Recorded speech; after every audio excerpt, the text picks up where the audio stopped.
Hello students, this is the first part of video for chapter number 2 from geography. Your chapter 2 is land, soil, water, natural vegetation and wildlife resources. So here are the glossary, what you have to write down in FNB. The first word is private land, a part of land owned by a particular individual or group of individual is called as private land. Next is community land, a part of land not owned by anyone but meant for use by a large group of people living in a society. So it is called as community land. Next is deforestation. The action of cutting down tree is called as deforestation. Afforestation. The action of planting tree is called as afforestation. Weathering. Weathering refers to the breaking up and decay of exposed rocks. This breaking up decay is caused by the temperature fluctuation, frost action, plants, animals and even human activities. Next is mulching. Mulching is the process of covering the bare ground between plants with a layer of organic matter like straw. Terrace farming. Terrace farming is a method of farming in which broad flat steps or terrace are made on the steep so that the flat surface are available to grow crops. Intercropping. In intercropping, different crops are grown in alternate rows and are sown at different times to protect the soil from being washed away by rain. Contour plowing. Plowing parallel to the contour of hill slope to form a natural barrier for water to flow down a slope is called contour plowing. Shelter belts. Rows of trees and that are planted in certain areas to check wind movement is called as shelter belts. Next is national park. A national park is a natural area supposed to be used to be protected the ecological integrity of one or more ecosystem for the present and future generation. Next is wildlife sanctuaries. A wildlife sanctuary is similar to a national park, but it's supposed to protect a particular animal in some cases or wildlife in general in other cases. Next we are having that is biosphere reserves. These reserves are series of protected area linked through a global network intended to demonstrate the relationship between the conservation and development. So after writing down the glossary, you have to make this flow chart in FNB. So here you can see how the lands are used for the different purposes, like it is used for agriculture, it is used for forestry, mining, building up roads and houses, setting up of industries. Land are classified on the basis of ownership. One is the private land and the second is community land.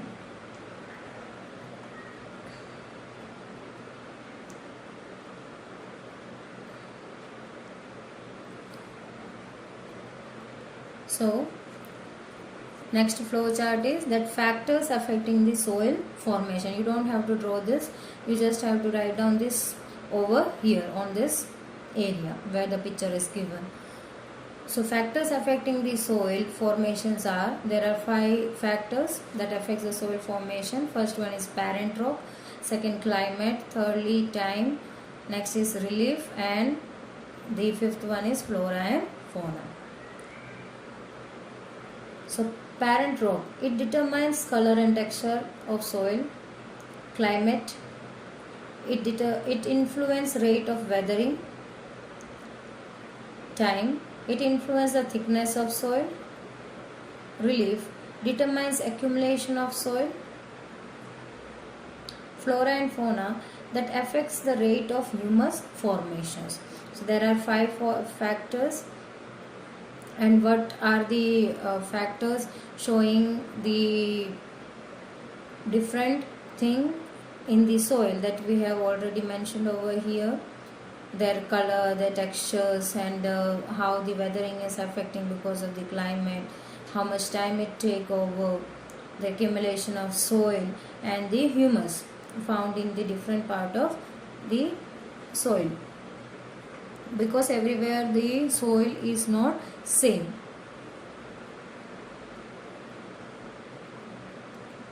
Now factor which leads to the soil degradations are deforestation, overgrazing, overuse of chemical fertilizers or pesticides, rainwash, landslides, and floods. Now methods of soil conservation is mulching, contour barriers, rock dam, terrace farming, intercropping, contour plowing, and shelter belts. So these are the conservation method of soil. So the two flow charts you have to make in FNB. What are the topics that we are going to learn in this chapter? That are land, land use, conservation of land resources, soil, factors of soil formation, degradation of soil and conservation measures, water, problems of water availability, conservation of water resources, natural vegetation and wildlife, distribution of natural vegetation, conservation of natural vegetation and wildlife. So these are the topics. So we are going to cover our first topic, that is land. It is the most important factor of the natural resources, the lithosphere, the another name for land you can say. The 70% of the land is partially populated. Now what are the reasons? Because of the rugged topography, steep slopes, low-lying areas, deserted regions, thick forested areas. So most of the people don't used to live, or they never used to settle down in these regions. Few are there, but not the most populations like to stay or settle down over here. So it is sparsely populated, less number of population you can find in these regions. Now only 30% of the land is habited. Now these 30% also in which region of land they are living? That is nearby the river valleys and plains. So here 90% of people are living in the 30% of land. It means 10% of people used to live in that 70% of land.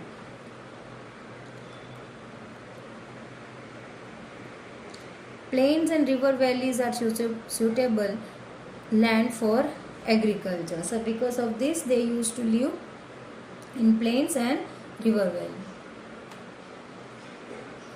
Land use. So what are the uses of land?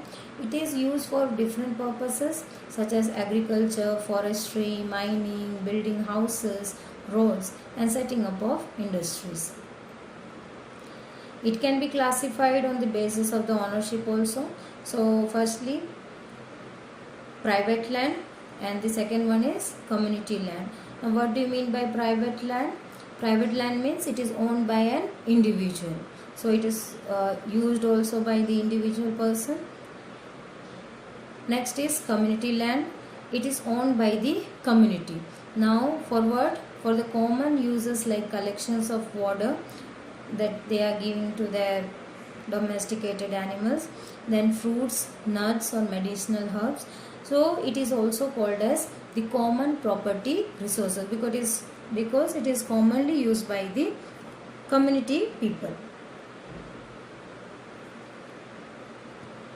People demands are ever growing, but availability of land is limited. So here already we have learned that 30% of land is only available for using, because the 70% we are not able to use, or we are not able to settle down over there because of many reasons. It is rugged area, slopey area, deserted region, or it is thickly forested. So because of that we are having only limited portion, that is 30%, but in that 30% also, the people's demands are keep on growing. It is never ending demand.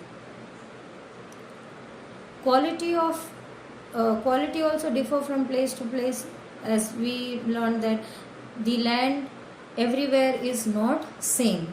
Somewhere it is deserted regions, mountainous regions, floppy areas, forested regions.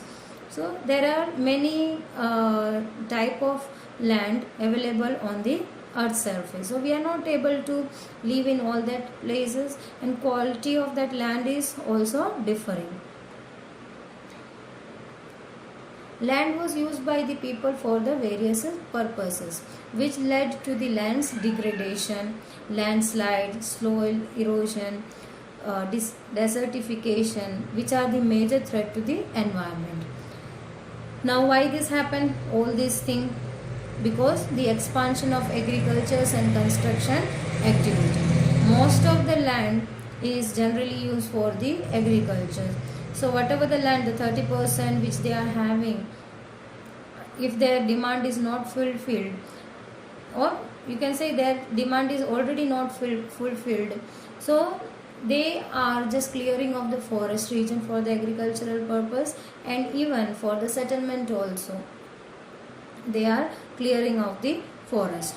So this leads to many of these above mentioned reasons. Now, how we can conserve the conservation of land resources? We have to protect it, whatever percentage we are having on. Now, growing population and growing demand has led to large scale of destruction of forest cover and arable lands, and has created a fear of losing this natural resources. So we have to protect it. Therefore, present rate of the degradation of land must be checked. Now, how can we check? Afforestation means constantly plantation should be done. Tree plantation, land reclamation, regulated use of chemical pesticides and fertilizer, it should be less. We have to use it, but you have to lower the use of these things. And check on the overgrazing, that is most probably done by the animals. So these are the few ways how you can conserve the land.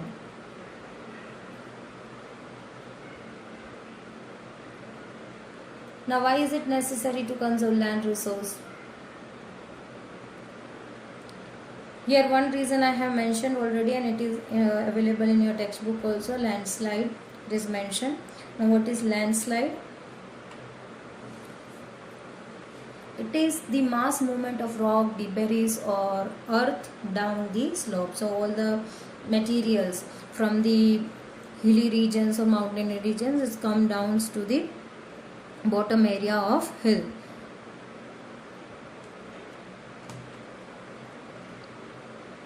It often takes place in conjunctions with earthquakes, floods and volcanoes. So combined it comes mainly with the earthquake. When earthquake happens, so this landslide occurs. With floods also it occurs, and with the volcanic eruptions. So all the debris or the rocks will come down the slope onto the bottom area. It happens due to the prolonged rainfall, causes heavy landslide and block the flow of river. So because of the prolonged rainfall, what happened? The debris comes down to the slope, and it also block the flow of river. So when this blockage happen, later on there is a possibility of bursting. So because of this bursting, that area would be burst out because that water is being blocked. If constantly the rainfall continuously occur, or it rains, what will happen? So the capacity of that blockage would be exceed. So what happen? It will burst.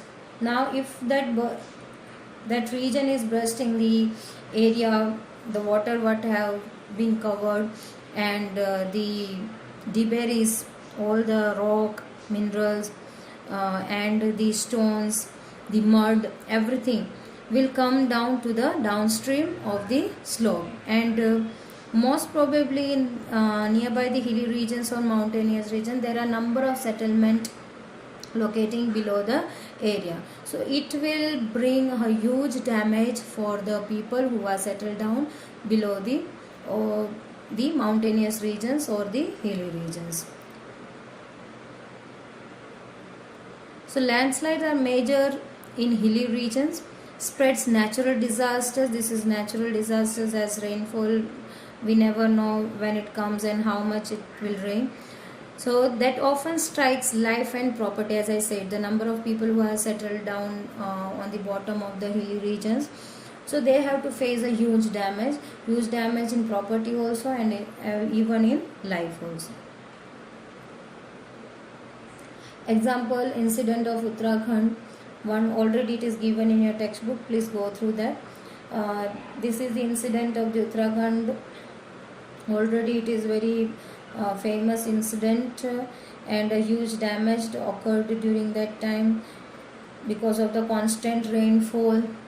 As I said that the water accumulated on the top regions of the hill, then later on when the water was overfilled, that bursted, and the water, mud, rocks, pieces, everything come downstream of the slope.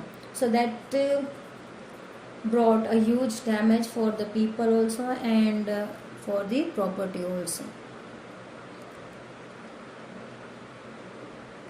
Mitigation mechanism. Now what is mitigation mechanism? So this is the prevention, scientific prevention way of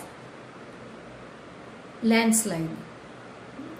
Hazard mapping to locate areas prone to landslide. It can avoid for building settlements. So they should have the regions, they should know the regions where the landslides are common. So like volcanic prone areas or tsunami prone areas.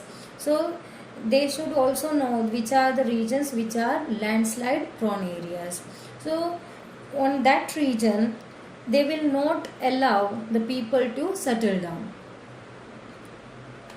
What if already they have settled from many years, or from many years they are used to live there only?